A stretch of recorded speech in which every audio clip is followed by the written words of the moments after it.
Կիվեստում քննարկվում էր հենց Արցախը Հայաստանին միացնելու տարբերակը, դա էր սեղանի վրա եւ շատ մոտ էինք այդ տարբերակին։ Բայց մենք միակողմանի չէինք հռչակում, որովհետեւ այդ հռչակելը կնշանակեր մեկ բան. բանակցային գործընթացի ձախողում եւ պատերազմ հրահրելու առիթ։ Այս կազուս բելի կոչեցյալ։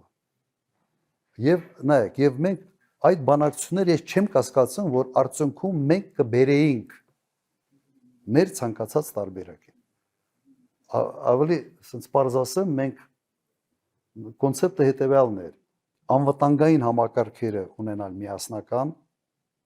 ասենց երկու պետություն,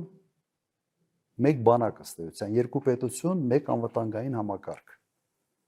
Եվ բանակցել եւ արդեն ժամանակի մեջ այդ խնդրի լուծումը տալ եւ նման օրինակներ կար, եթե դուք նայեք օրինակ Արևելյան Տիմորի պատմությունը, նայեք Էրիտրեայի պատմությունը,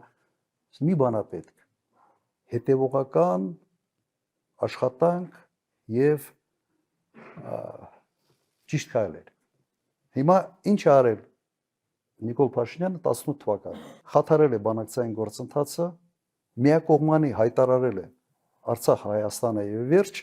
եւ ըստ էության ստեղծել է մի վիճակ, որ լեգիտիմության ինչ որ բան էինք հաղորդել Ադրբեջանի ագրեսիայի համար։ Մենք հենց ինչ որ դուք ասում եք, չենք արել հենց դրա պատճառով, որ նման խնդիրներ չունենանք 94 թվին, 7 թվին, 2000, 2008, հենց դա է։ Սա անպատասխանատվության ծայրահեղ, ավելի շատ, ասենց ասեմ, տգիտության, հիմարության բաներ, կիրառումներ ուղղակի։ Մեր բանակցային գործընթացի երաշխավորները եղել են Միացյալ Նահանգներ, Ռուսաստան եւ Ֆրանսիա։ Ֆրանսիայի դեմս Ֆրանսիա Եվրոմիություն։ Եվ խնդիրները Հայաստանը ունեցավ այն ժամանակ, երբ այս երեակին մերժեց։ Փաստորեն Նիկոլ Փաշինյանը ասեց ինձանից ինչ եք ուզում, գնացեք Ղարաբաղի հետ քննարկեք։ Սենց էր ասում, չէ՞։ Գնացեք Ղարաբաղի հետ քննարկեք։ Ինչա մեր խելքը չէր կտրում էր։ Բայց դու չպետք է հատկապես երբ արդեն ռազմական բալանսը ինչ որտեղ խախտվել էր, դու չպետք է այդպեսի քայլ անես։ Դա պրովոկացիա էր, որը բերեց չափազանց ծանր հետևանքների։ Հենց որ մենք հայտարարեինք Ղարաբաղը որպես Հայաստանի կազմ,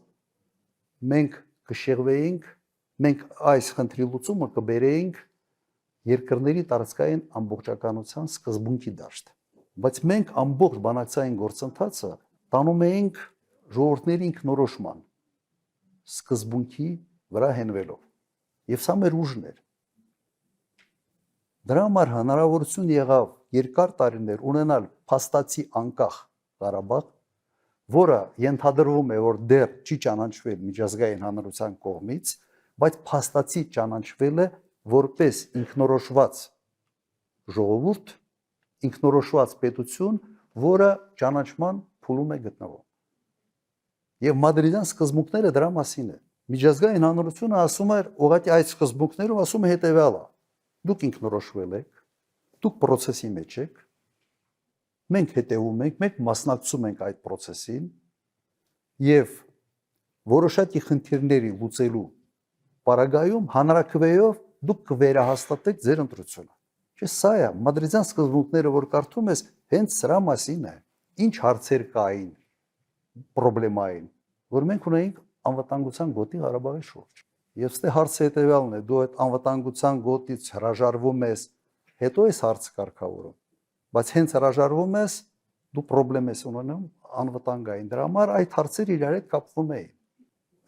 Եվ ես չեմ կասկածում, որ մենք հաջողության կհասնեինք, եթե չլիներ այլ ավանտյուրիզմը ուղղակի, որը դրսևորվեց 18-19 թվականներին։ Հիշում եք, ես նույնիսկ կիրառեց տերմիններ, ինքը իրեն համարեց, որ սենց բանը, ինչ որ Ռեմբո է միջազգային, վերջը գլխին տվին գիքոր դառավ։ Չէ, սա է։ Բայց գլխին տվին, իրեն գլխին տվին, ինքը գիքոր դառավ, բայց ժողովուրդն էլ կաղնեց